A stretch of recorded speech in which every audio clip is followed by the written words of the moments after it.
votre présence ici pour la dernière conférence, Inch'Allah, de la semaine culturelle 2019. Nous avons l'honneur aujourd'hui et le plaisir d'accueillir une personne qui a fait énormément pour la langue arabe, dont le titre arabe « Une langue d'avenir et d'ouverture ». C'est une personne qui a fait énormément et qui fait encore énormément pour la langue que l'on connaît, donc la langue arabe. Inch'Allah, sans plus tarder, afin de ne pas vous retarder, je vais brièvement vous citer un petit peu sa biographie. Alors j'insiste, c'est un résumé, ça va vous paraître long, mais ça reste un résumé parce que c'est une personne qui est exceptionnelle. Barakallahu fekoum d'accueillir professeur Mohamed Al-Hinnash. Merci d'applaudir.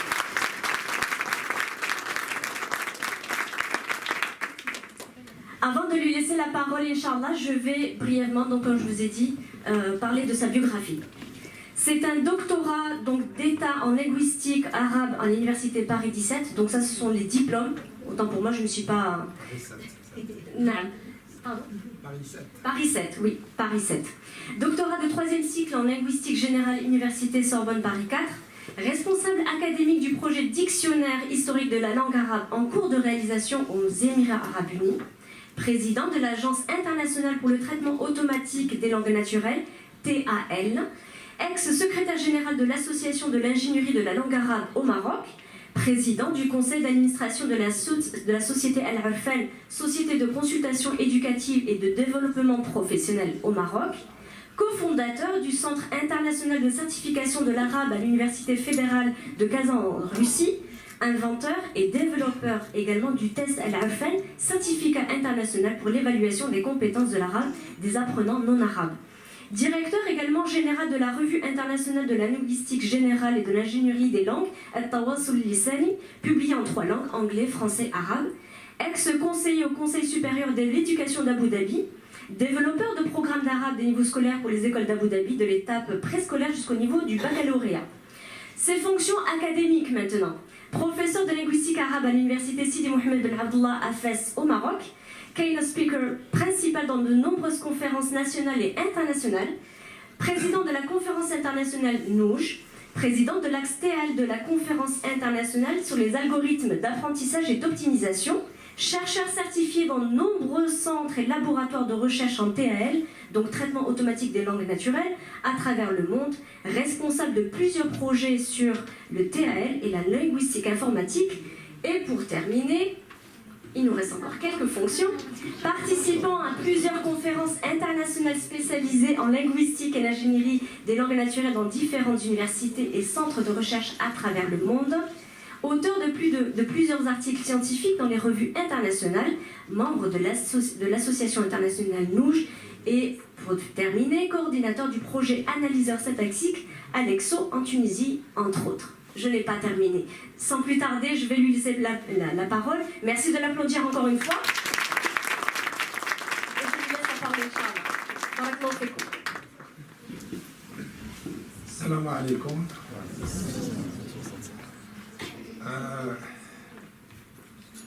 Je voudrais remercier le centre Razi et les collègues qui m'ont invité, qui m'ont honoré de cette invitation pour faire une présentation sur l'arabe, comme vous le voyez, langue d'avenir et d'ouverture.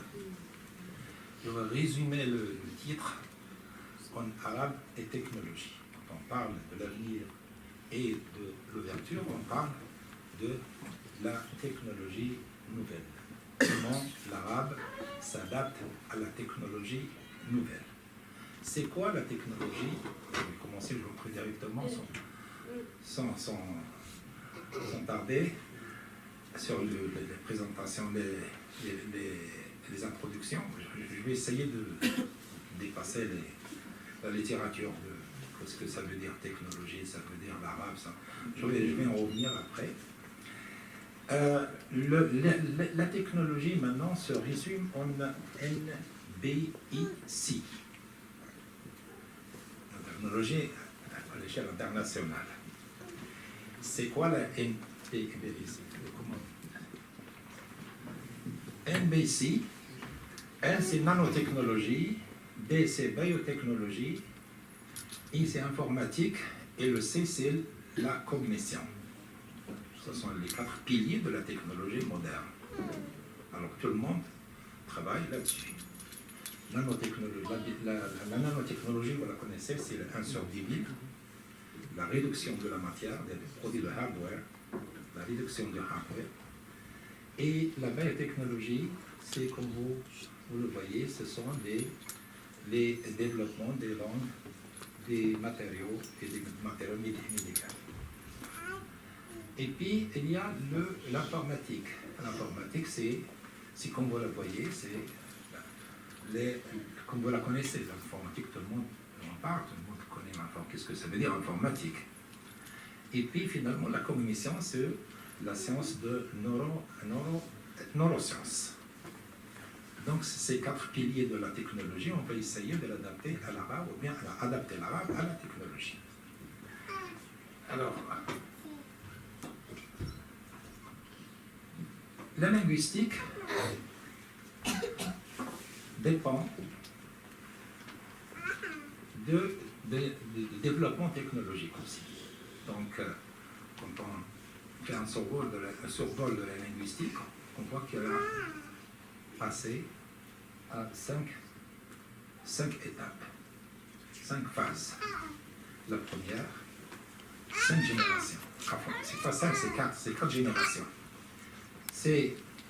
La première, c'est l'héritage, le patrimoine linguistique arabe ou non-arabe.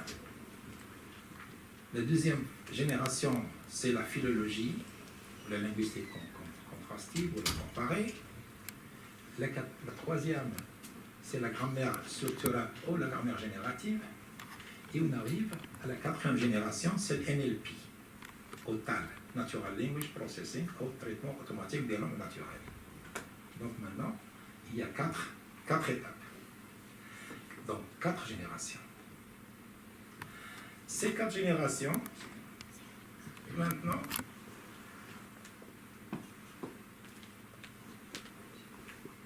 nous allons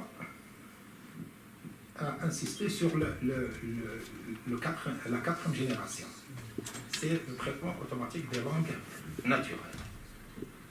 Alors, maintenant, la linguistique ou l'ingénierie linguistique, il y a aussi, très bien, la 4e génération est basée sur des fondements solides, ces fondements scientifiques. Parmi les fondements scientifiques qu'on peut citer, qui sont plus représentatifs, c'est la taxonomie. On ne peut pas travailler sur la nouvelle technologie sans adopter le principe de la taxonomie. C'est quoi la taxonomie? C'est la classification des phénomènes naturels. Et puis, il y a le principe de la conservation de la matière. La taxonomie a été appliquée au début sur la biologie des animaux, la classification des animaux, des espèces vivantes. Et le deuxième, c'est la conservation de la matière. On va exploiter toutes ces technologies, on va les exploiter après. Et le troisième principe, c'est la gravité. Donc, ce sont les bases de la nouvelle technologie. Et puis l'algèbre et les mathématiques vient après les ressources linguistiques. Tout travail en ingénierie des langues, la 4e génération, doit être basé sur les données linguistiques ou les ressources linguistiques sous forme soit de bases de données, soit des dictionnaires électroniques. Tout cela amène à ce qu'on appelle l'intelligence artificielle. Ça amène les chercheurs à développer des techniques, ce qu'on appelle l'intelligence artificielle. C'est quoi l'intelligence d'abord?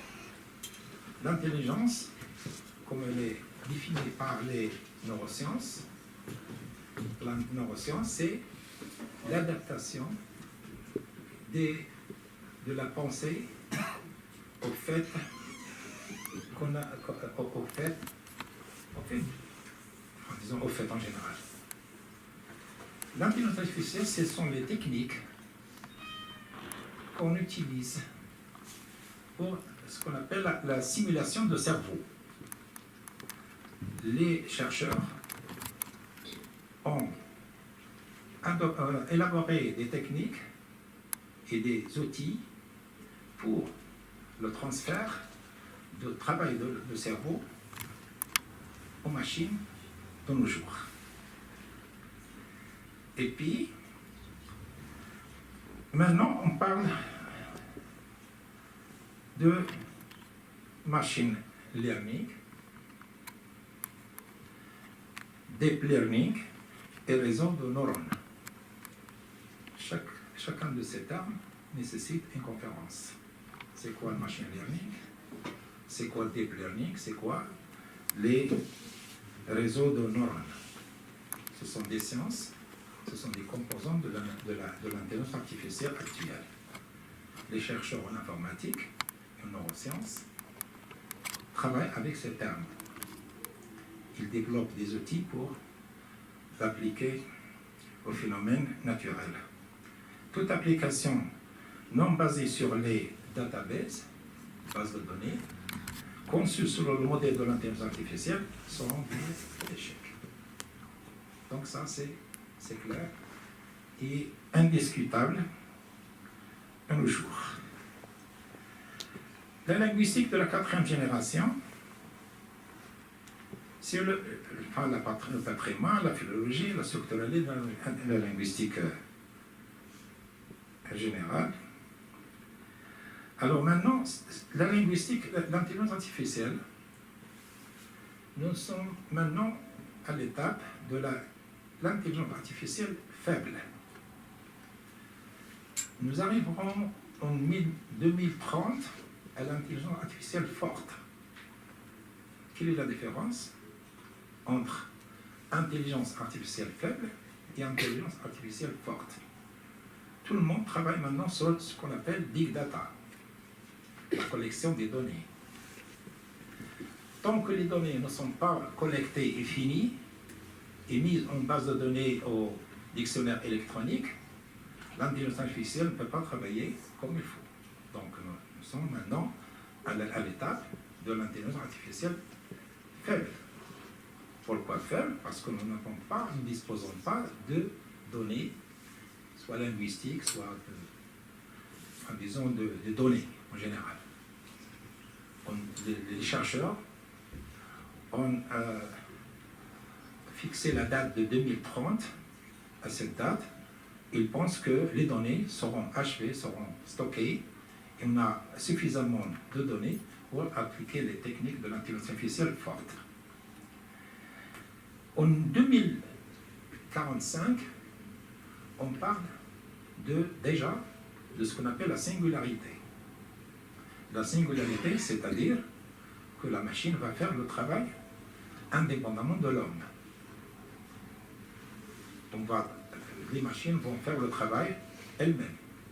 Donc ça, c'est toujours à travers les données qu'on va collecter. Alors, si les données stockées selon des techniques bien déterminées, on va arriver finalement à ce qu'on appelle singularité. Des chercheurs français, surtout français, doutent de cette technologie qui verra le jour en 2045, mais plusieurs chercheurs disent que ça sera vrai et ça sera réalisé en 2045. Donc nous avons, voilà, le danger, c'est qu'on n'aura plus besoin de ressources humaines, des informaticiens, donc ils seront en chômage. Toutes les techniques sont basées sur deux principes. Les données sont basées sur deux principes. Quand on collecte les données, on a le premier principe, c'est le dictionnaire électronique ou database relationnel, et des grammaires logiques ou locales ou ce qu'on appelle des automates. Les données doivent être classées et se forment de automates à état fini. Donc, voilà ce qu'est la technologie de nos jours. Et ce qu'ils pensent, les chercheurs. Nous allons parler des nouvelles technologies, biotechnologie. Biotechnologie, ah ouais, c'est un recul maintenant. Oui, c'est ça, c'est une description. Voilà.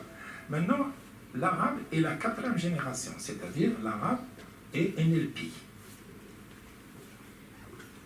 L'arabe de la 4e génération exige la redescription de formule de la langue, c'est-à-dire les grammaires traditionnelles, ce que nous connaissons jusqu'à présent sur la grammaire, sur la langue arabe, ça ne sera à rien pour l'avenir proche. Il faut redéfinir et redécrire la langue arabe selon les principes que je viens de citer.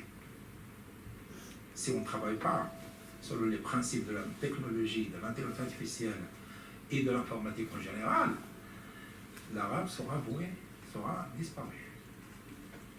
Pour conserver cette langue, il faut l'adapter à la technologie. Sinon, si on reste sur le papier, elle risque de disparaître. Alors, la langue arabe, comment redécrire la langue arabe? D'abord, il faut connaître ce système. Le système de la langue arabe est un système fusionniste. Il est complètement différent, c'est à l'opposé des langues à système ensembliste.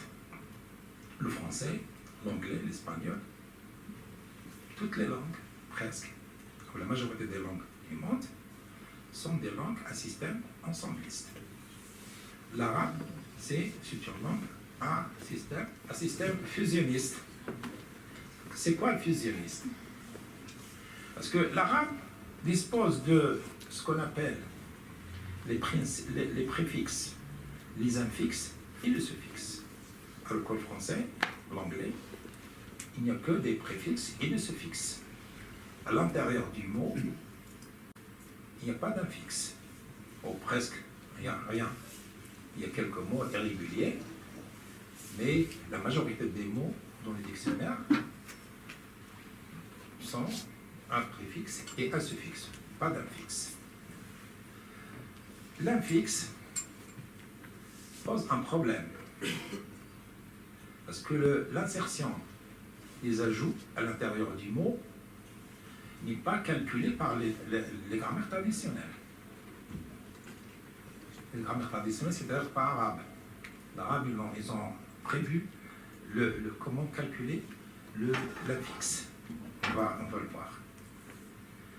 Alors, c'est quoi l'infixe? Comment les Arabes ont résolu le problème des infixes?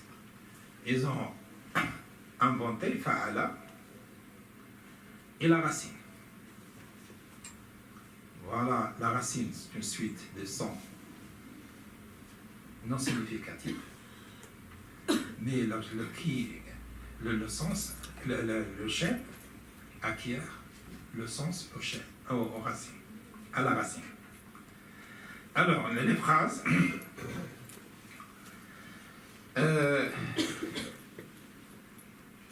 Le système. Je pense qu'il y a quelque chose à voir.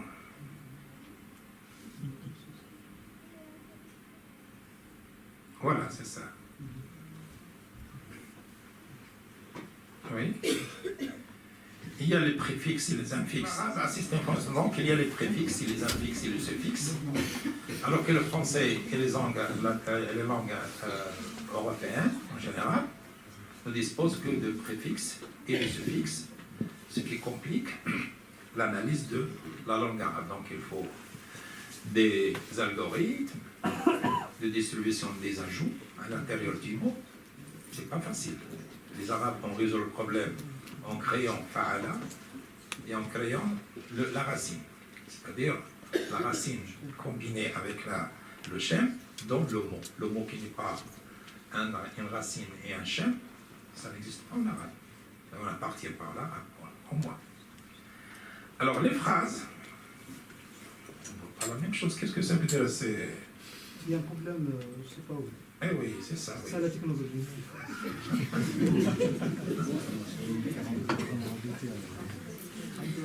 Alors l'arabe dispose, toujours dans le cas de la redescription de l'arabe, il y a des racines, on a recensé les racines de l'arabe, on a trouvé qu'il y a 11 400 racines usuelles, attestées. Et les schèmes, il y a 480. Donc avec les 11 400 racines et 480 schèmes, on produit des millions de mots en arabe. Le mot est le résultat de la combinaison de racines, schème. Donc on produit en arabe, contrairement à ce que disaient autrefois les grammairiens traditionnels, il n'y a que le verbe et le nom, non.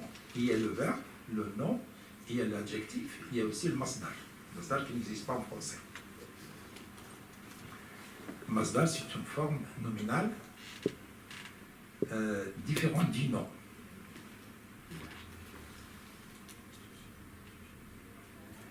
Les phrases en arabe, il y a les phrases libres et les phrases à verbe support, en nominalisé, mais il y a des phrases aussi à figer.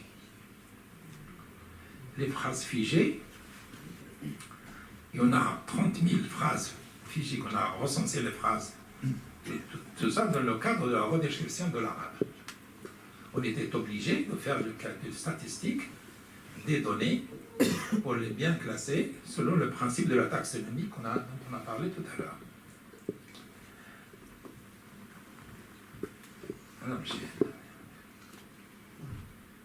Ok, maintenant, oui.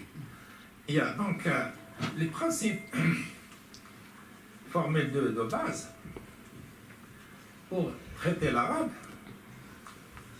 Nous avons la phrase et l'unité minimale du sens.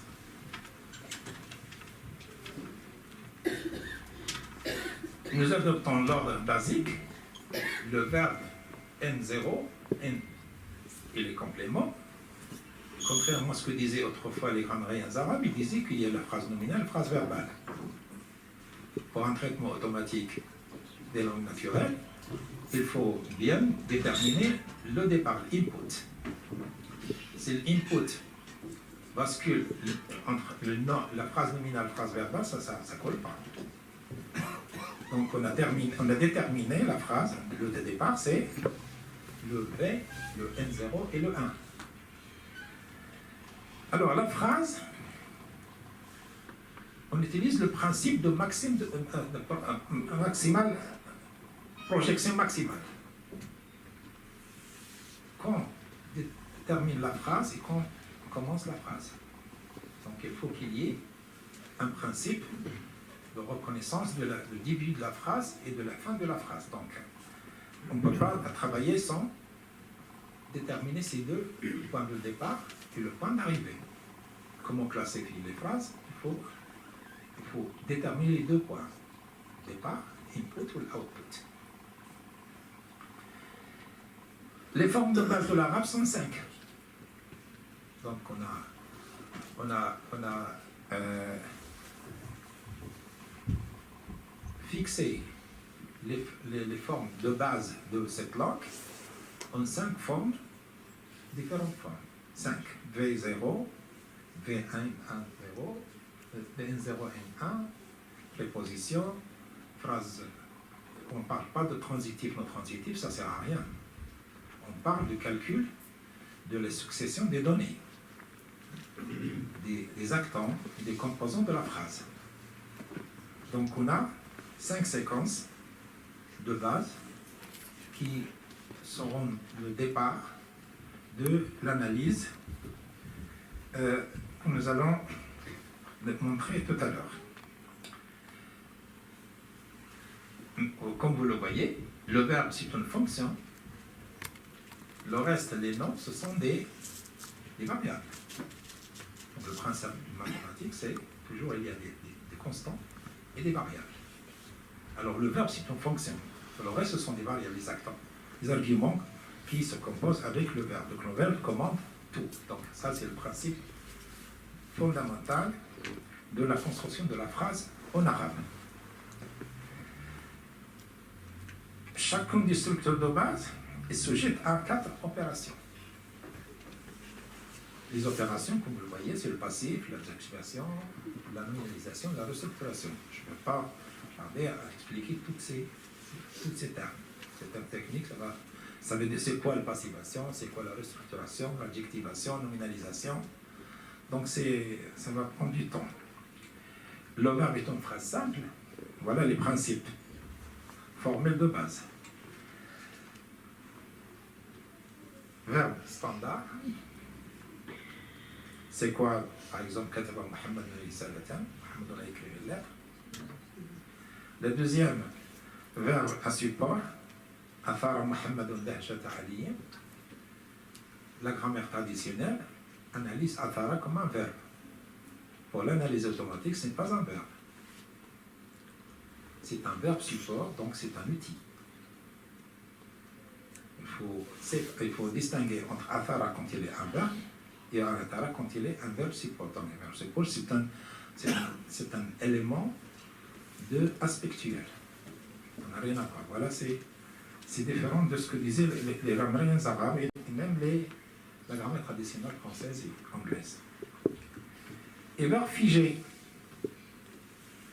Il y a des phrases qu'on ne peut pas changer, qu'on ne peut pas changer l'ordre, on ne peut pas changer la distribution des mots.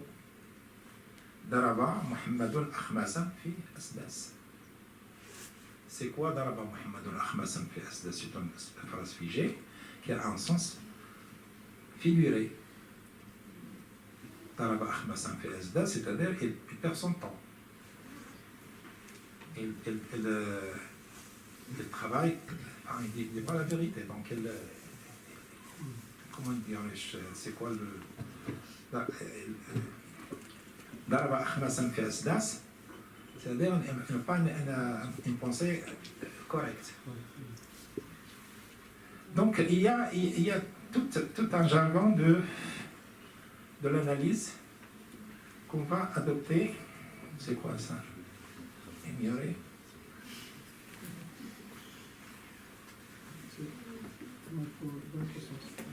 Voilà, dans ce sens. Alors maintenant, les travaux sur l'arabe, de ce point de vue technologique, il y en a beaucoup à travers le monde. Il y a tout le monde maintenant est conscient de la collecte des données. Il y a des centres de recherche en Amérique, Tchécoslovaquie, en France aussi il y en a. Il y a aussi en Arabie Saoudite, il vient de commencer. Mais aucun pays arabe ne dispose des bases de données, des dictionnaires électroniques propres à son ami. Donc les Arabes n'ont pas encore commencé. Ils viennent de commencer en Arabie Saoudite, ils ont commencé à travailler sur le corpus. Et le corpus, il est encore au début, c'est-à-dire ils ont rassemblé presque 100 millions, mais il y en a beaucoup. Il y a des milliards. Donc, les travaux, les centres de recherche dans le monde, on a visité quelques-uns en Amérique, en Tchécoslovaquie, on a vu qu'il y a plus de 100 chercheurs qui travaillent sur l'arabe. Ce sont des informaticiens, côte à côte, des informaticiens travaillent en collaboration avec les linguistes. On ne peut pas faire ce travail.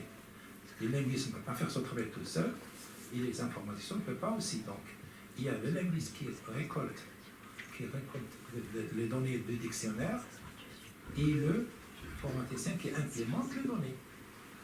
Donc, dans ce centre, j'ai visité récemment le centre de Tchécoslovaquie. Il y a plus de 100 chercheurs, docteurs, chercheurs qui travaillent sur l'arabe. Pourquoi ils travaillent sur l'arabe? Et nous ne travaillons pas sur notre langue. Parce que l'arabe, c'est avéré que l'arabe est une langue algorithmique et s'adapte facilement aux techniques, enfin les mathématiques, l'algèbre, et s'adapte facilement aux principes mathématiques, principes algorithmiques. Et dont je vous ai parlé tout à l'heure, le système fusionniste permet le travail, permet l'application des règles mathématiques, comme on va voir tout à l'heure, sur cette langue. Et donc, il trouve que c'est facile. Il trouve que c'est facile de travailler sur l'arabe, de travailler sur la langue.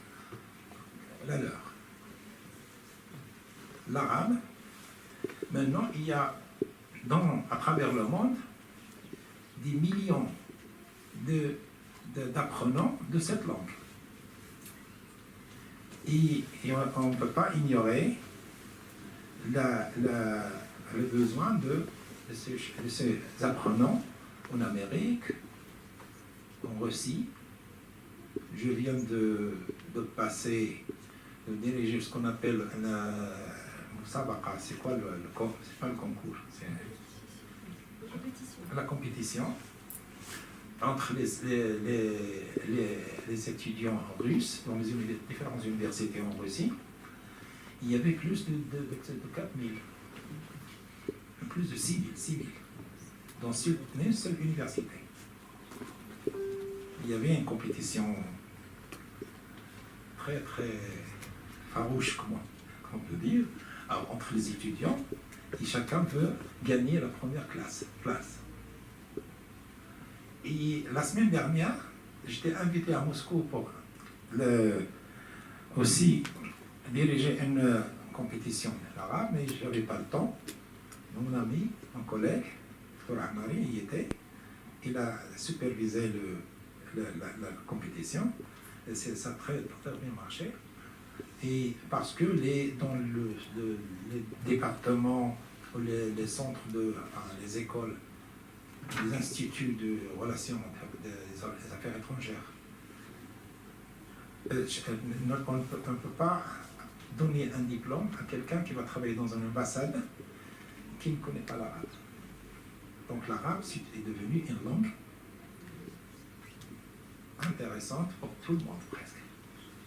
Donc c'est pourquoi les chercheurs ils gaspillent de l'argent pour monter des dictionnaires et des bases de données et des banques de données de l'arabe. Ils ne les montent pas dans le sens classique, traditionnel, c'est de rassembler les données, mais non, ils appliquent des techniques informatiques, de nouvelles technologies. Et vous allez voir maintenant l'échantillon de Xerox. Tout le monde peut-être connaît Xerox. Xerox, une société internationale des matériels, mais c'est la première société qui a travaillé sur l'arabe.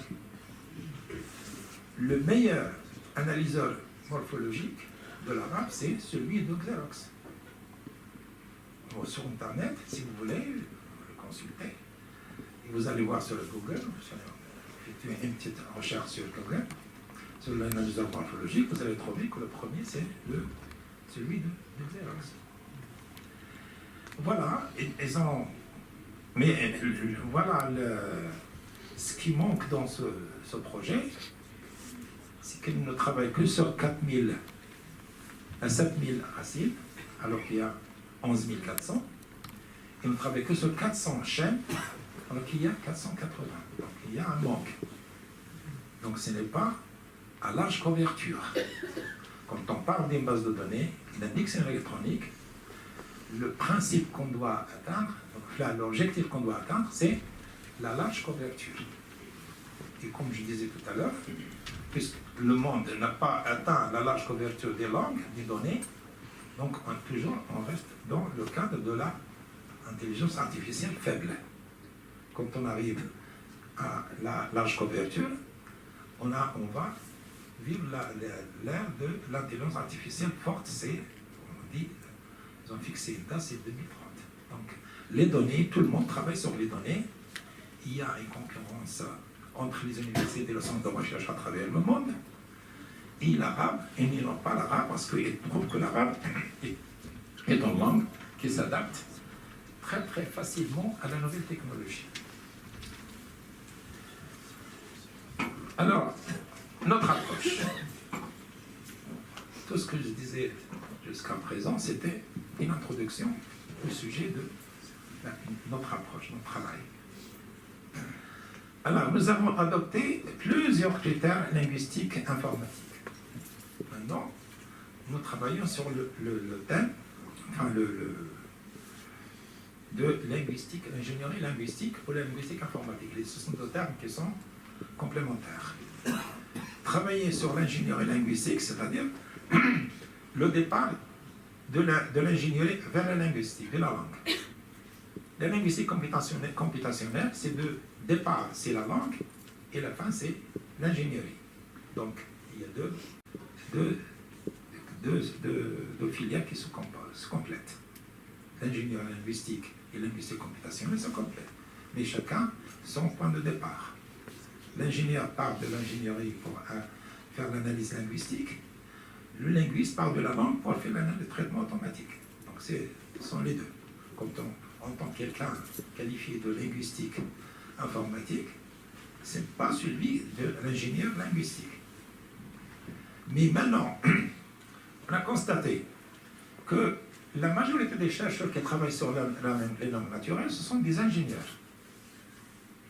Ce ne sont pas des linguistes. Les linguistes sont en train de disparaître. Alors maintenant, les ingénieurs ont pris la relève dans le domaine de la recherche sur les langues naturelles. Donc on parle de NLP, Natural Language Processing. Il y a chaque année des milliers de conférences internationales qui sont organisées à travers le monde sur les langues naturelles. L'arabe, il est toujours présent. Mais, comme on disait hier, M. Khalid, les conférences sont données en anglais. On travaille sur l'arabe, mais pas en arabe. Tout le monde travaille sur l'arabe et en anglais. C'est rare de trouver une conférence internationale sur les langues naturelles en arabe. C'est celle de l'Escandarie, Alexandrie. C'est la seule peut-être qui accepte les articles en arabe. Pour le reste, l'année dernière, nous étions en Italie sur l'arabe, une conférence internationale sur le traitement automatique de l'arabe, mais c'était en anglais. On a découvert que les chercheurs en Italie qui travaillent sur le Coran, qui travaillent sur l'arabe, qui ont un effort considérable, et les résultats sont satisfaisants. Alors, nous avons adopté aussi le cadre théorique de Zelig-Harris. Pourquoi adopter un cadre? Un travail linguistique, une recherche linguistique, une recherche informatique qui ne part pas d'un cadre théorique et un cadre méthodologique sont avoués à l'échec. C'est fini maintenant, les recherches qui partent de zéro, qui partent de rien. Non, il faut se classer dans un cadre méthodologique et théorique. Et aussi, ça ne suffit pas de travailler dans un cadre méthodologique et théorique, mais aussi il faut une plateforme. Alors la recherche scientifique maintenant sur les langues naturelles part d'un cadre théorique linguistique, un cadre méthodologique linguistique, mais une plateforme informatique numérique. S'il n'y a pas une plateforme, le travail linguistique, même s'il est effectué dans le cadre méthodologique ou linguistique, ou méthodologique, ça ne sert à rien. Il faut marier le cadre théorique linguistique avec une plateforme numérique. C'est ça le travail. Et le cadre méthodologique de lexicogrammaire, ça c'est français. Le mot qui nous dérive avec ENT, pas de la combinaison Racine-Cham, n'appartient pas à l'arabe. Le mot arabe, l'arabisé, et le mot étranger emprunté aux autres langues, c'est comme le mot en arabe, le mot serwal. Le mot serwal, ce n'est pas un mot arabe, c'est un mot persan. Il signifie quoi? Il signifie la moitié du serwal, de pantalon. C'est pas le pantalon complet. Donc c'est un serwal. Alors si vous voulez exprimer le serwal complet, donc il faut le pluriel, sarawil. Donc c'est un mot persan qui a emprunté au persan. C'est pas arabe. Alors tout mot en arabe qui termine par qa, il y a un Jawaliqi qui disait Mu'arram al-Kalam al-Ajami, il a dit que tout mot termine par qa, ibriq, manjaniq, ce sont des mots empruntés en persan. Donc ça, ce sont des règles phonologiques. Donc ces mots qui sont étrangers n'obéissent pas à ce qu'on appelle le principe de Shem, racine Shem. Donc ce sont des mots étrangers. C'est facile de détecter un mot étranger à l'arabe s'il n'a pas une racine en Shem. Donc c'est facile. Voilà, donc on a adopté le principe de racine Shem pour détecter, pour rassembler, collecter les informations linguistiques des dictionnaires et des ouvrages de patrimoine arabe. La construction d'un dictionnaire électronique format Nouch. Nouch, c'est une plateforme qui est devenue maintenant internationale. Il est française, mais il n'est pas. L'auteur ne publie pas en français, il publie en anglais. Il est français. Mais presque, c'est rare de publier un article en anglais, en français, sur la plateforme française. Donc l'anglais, c'est la langue, une langue internationale. Les entrées que nous avons récoltées, que nous avons rassemblées et récoltées des dictionnaires, ce sont tous voyelles, avec des voyelles. Alors, maintenant, il y a une question. Comment l'individu, le sujet parlant arabe, écrit la langue arabe sans voyelle, mais il la lit avec des voyelles? Quel est le secret? Parce que nous, l'arabe n'est pas une langue visionnelle, c'est une langue de cerveau, c'est-à-dire on ne la lit pas l'arabe avec les yeux, on la lit avec le cerveau. C'est pourquoi on écrit l'arabe avec sans voyelles et on la lit avec des voyelles. Kataba, et ça le secret. Voilà, donc ce qui pousse les chercheurs à approfondir leurs recherches sur l'arabe. Parce que c'est une langue qui s'adapte aux algorithmes qui sont enracinés dans la compétence humaine. Et neurosciences, c'est la science la plus favorite dans ce domaine, qui a permis de traiter l'arabe en tant que langue neurologique.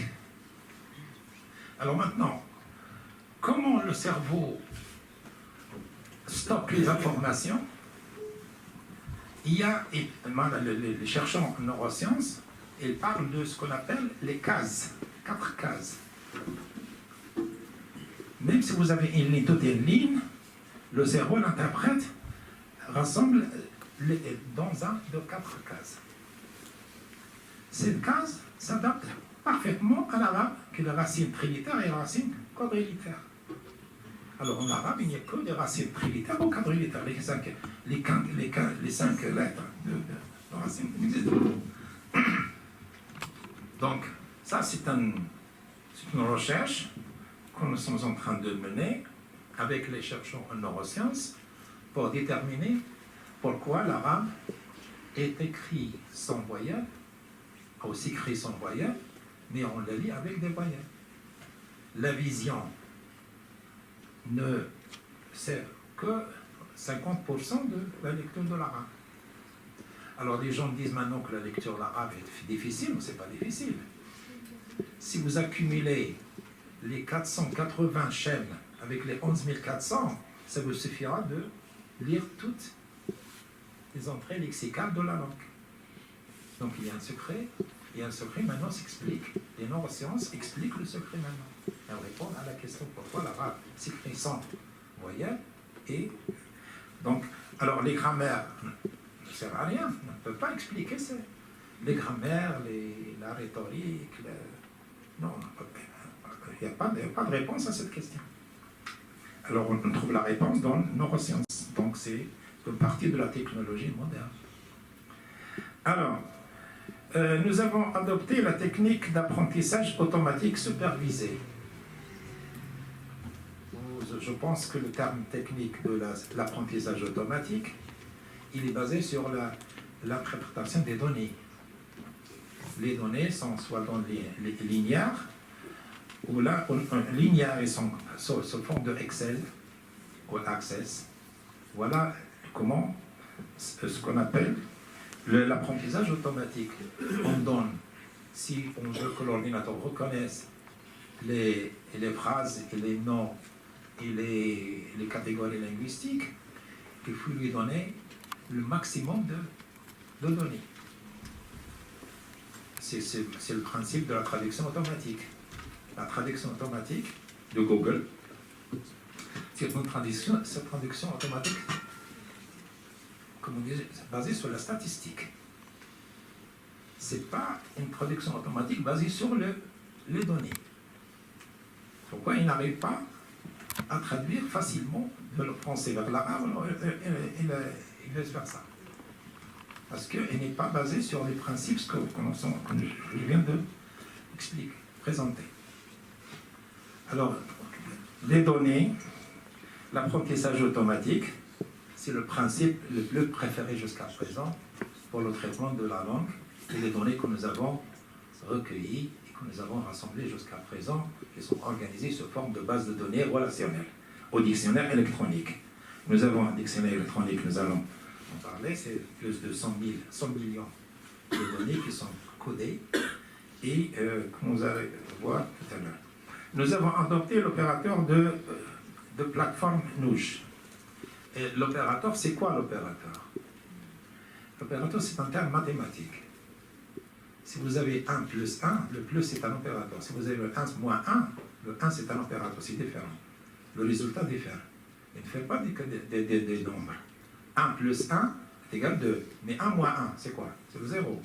Mais qu'est-ce qui a changé le résultat? C'est l'opérateur. Donc voilà. Alors ça, les opérateurs qui rassemblent Kataba Muhammadun Risalatan, il y a l'espace entre Kataba et Muhammadun, ça c'est un opérateur qui est dedans, qu'on ne la voit pas. Ce vide a été inventé par les Arabes à propos. Ce sont les Arabes qui ont inventé le zéro. Ils l'ont exploité dans la division la séparation des mots dans la phrase. Alors que les langues avant l'arabe, on l'écrivait sans intervalle, sans espace. Alors là, ce sont des opérateurs qui sont virtuels dans chacune des phrases. On exploite les opérateurs. Le terme opérateur n'est pas, c'est comme un opérateur de téléphone. Non, c'est un terme technique, relève de mathématiques. Nous avons adopté les opérateurs de la plateforme Nouge. Les algorithmes sont les mêmes que de Nouge. On ne peut pas travailler sur l'arabe sans élaborer des algorithmes. Alors maintenant, puisque la plateforme, c'est quoi une plateforme? Plateforme, ça vient avec tout bagage. Il y a les algorithmes, les opérateurs. On essaie de remplir le vide. On le remplace français par l'arabe, mais l'opérateur diffère parce que l'arabe est différent du français. Nous avons développé les automates à état fini sous forme de grammaire rationnelle. C'est la grammaire, enfin, on a travaillé longtemps sur les grammaires rationnelles, logiques. Et nous pensons que la langue est emmagasinée dans le cerveau humain sous forme d'arbres. Les arbres chacun d'arbres est conçu comme sous forme d'un automate à état fini, relationnel. Donc, on essaye je vais vous expliquer comment ça se passe. Notre application s'applique à n'importe quel texte choisi aléatoirement. Alors le travail que nous avons réalisé, on peut prendre aléatoirement un texte et on l'analyse facilement. On reconnaît les phrases, les noms, les verbes. Il suffit de mettre de la case de recherche V au N, au VN c'est Masdar, au VA c'est l'adjectif. Ou bien la phrase VNA, les 5 phrases de base au départ, comme je vous ai expliqué tout à l'heure, V0, V1, V2. Donc la plateforme et le travail, toujours se basant sur le dictionnaire électronique, c'est facile de reconnaître les phrases.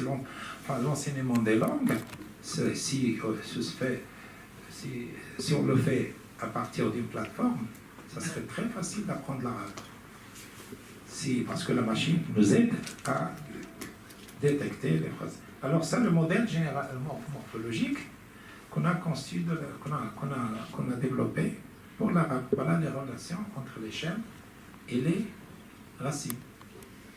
Voilà, c'est une machine associée à chacun des racines un chaîne. Enfin, à chacun des chaînes. Une racine peut avoir plus de chaînes. Et un chaîne peut avoir plus de racines. C'est rare. Mais l'inverse n'est pas vrai, mais quand même, une racine peut avoir plusieurs chaînes. On peut s'organiser, se réaliser en plusieurs chaînes. Il y a un chaîne ne peut avoir qu'une seule racine. Et nous avons jusqu'à présent 4800 codes. Ce sont des lignes de programmation qu'on a programmées toutes les chaînes de l'arabe et nous sommes arrivés à un résultat satisfaisant pour déterminer les chaînes de cette langue. Alors vous voyez, ça c'est... Alors c'est la base de données relationnelle morphosyntaxique. Voilà comment sont liées les données. Les racines, les chaînes, les mots, patterns, c'est en anglais. Root pattern. Ça c'est le format général sur lequel nous avons développé les dictionnaires électroniques sur lesquels nous travaillons actuellement. Voilà, voilà le résultat de ce que vous avez vu tout à l'heure. Et de ça, alors voilà le résultat, c'est un dictionnaire électronique. Voilà comment il écrit le dictionnaire électronique de l'arabe. Il n'y a pas de mot arabe, excepté quelques chaînes en caractère arabe. C'est un langage qui, entre langage de machine et un langage naturel. Donc ça, les dictionnaires qu'on a construits. Et maintenant, il y a 100 millions de données codées de cette façon. 100 millions entrées lexicales. Sans exception, c'est large couverture. Ça, c'est ce qu'on appelle la large couverture. On ne peut pas chercher un mot, on ne le trouve pas dans le dictionnaire. Sinon, ça serait un échec de travail entièrement. Tous les mots, toutes les entrées du dictionnaire de l'arabe sont codées de cette façon. De cette façon, ils sont reliés de cette façon. Et puis comme ça. Donc alors le dictionnaire, voilà une grammaire.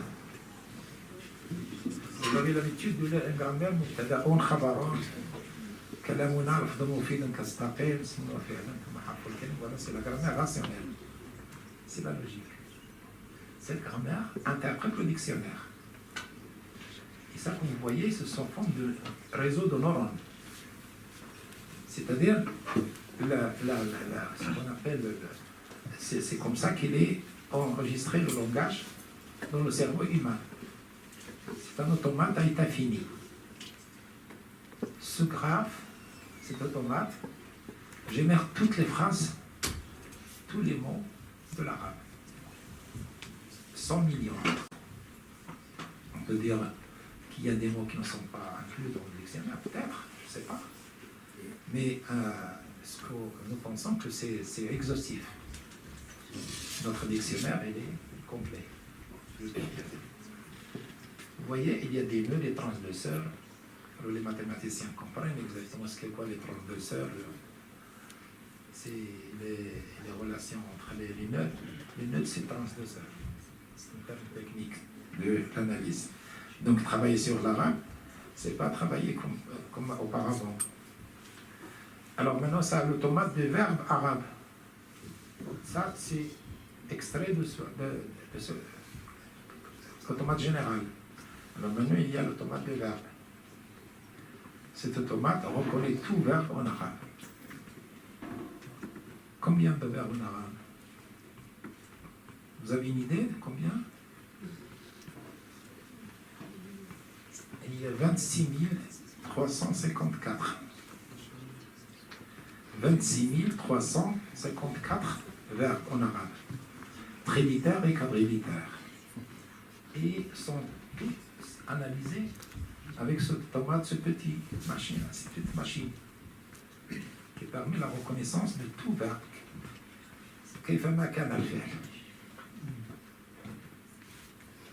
Alors voilà l'application.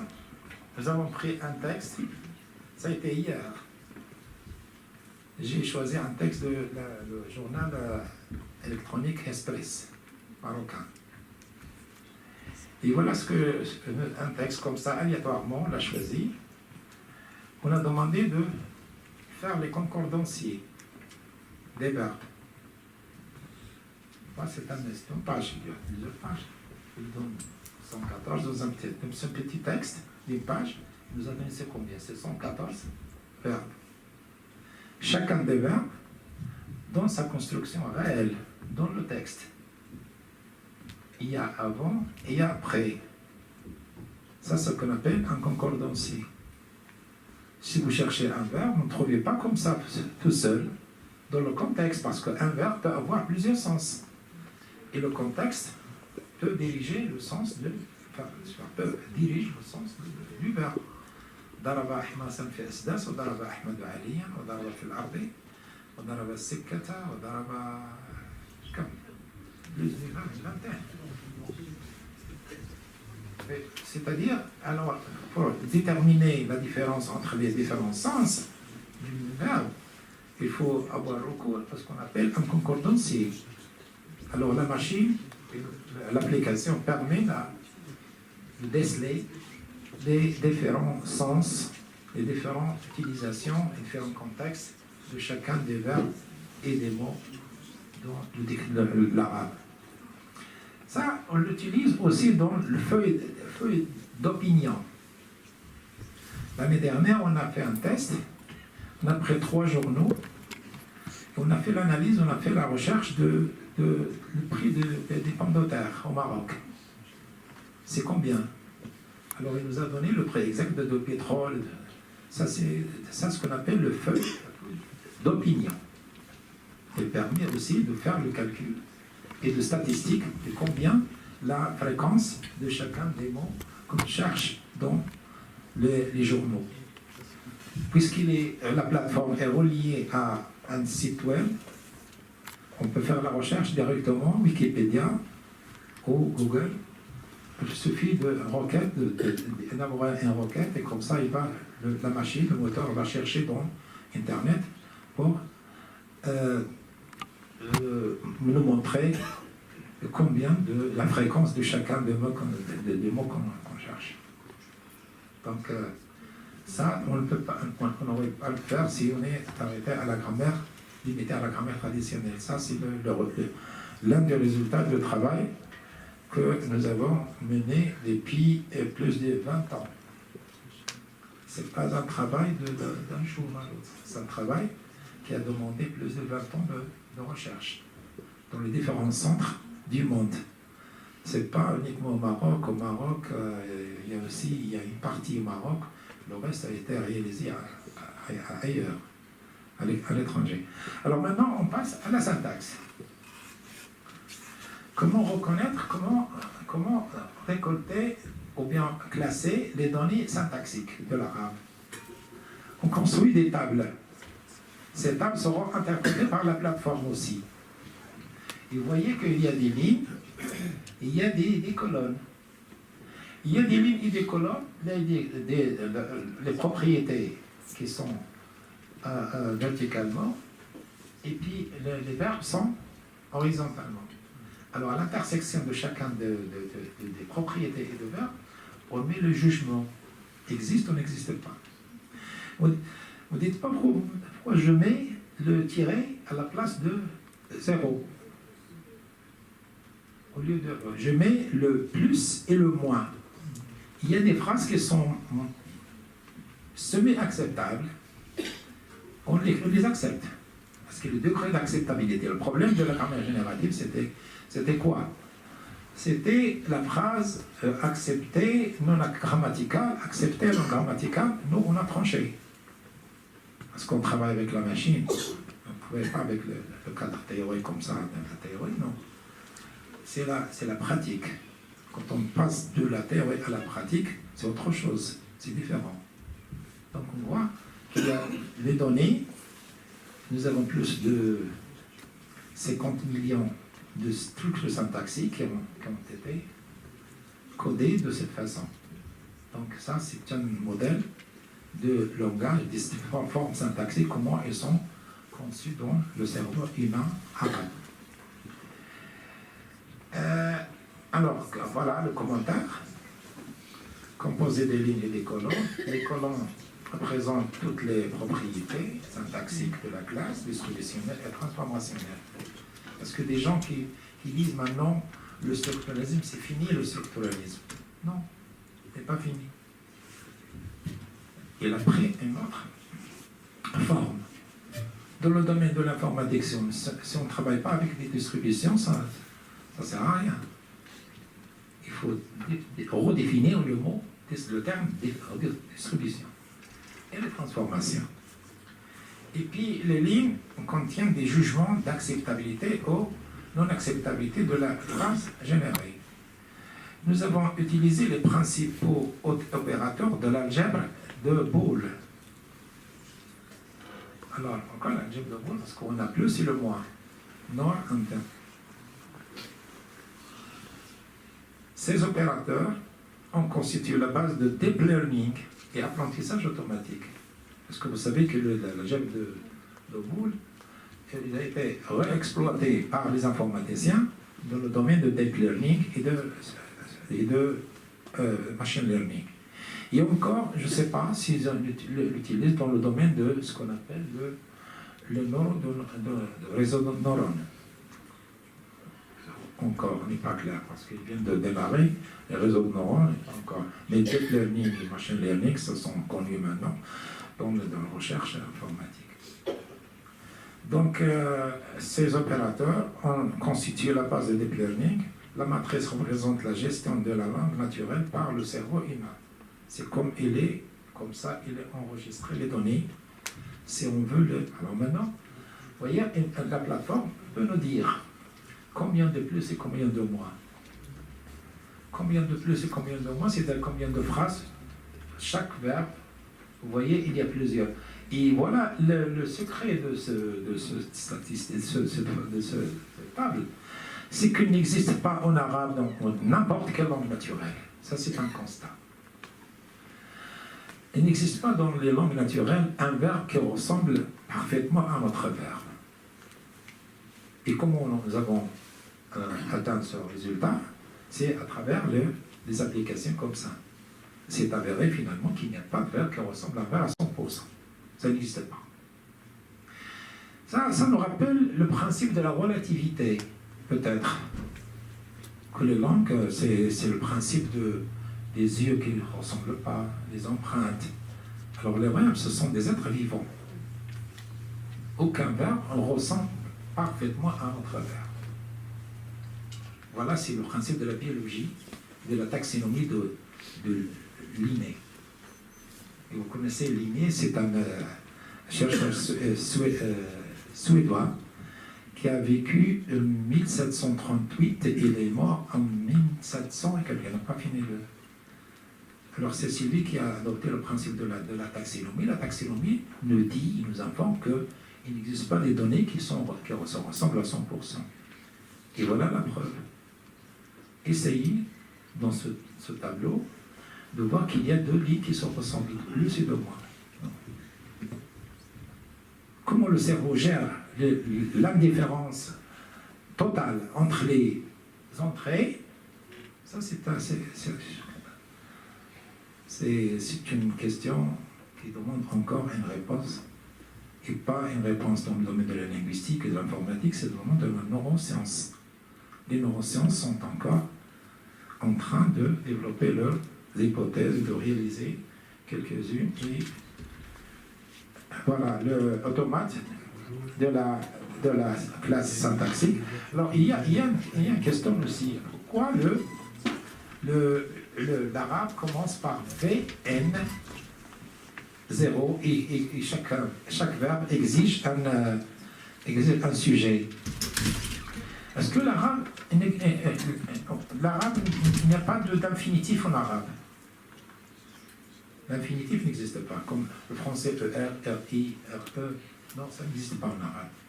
Donc, le verbe en arabe est fini par le sujet.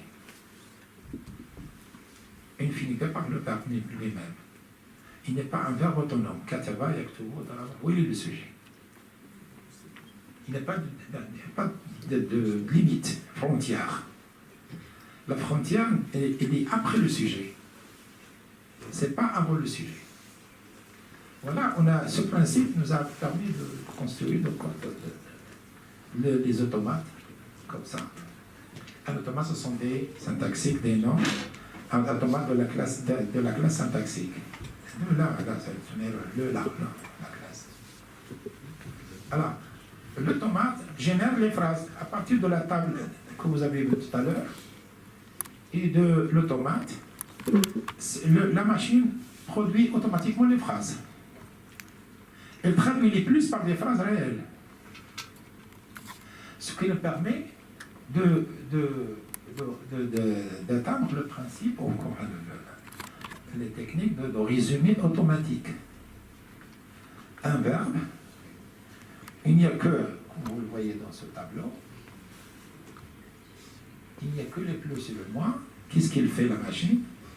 Elle prend le verbe, il prend les symboles, donc, comme je vous ai montré tout à l'heure.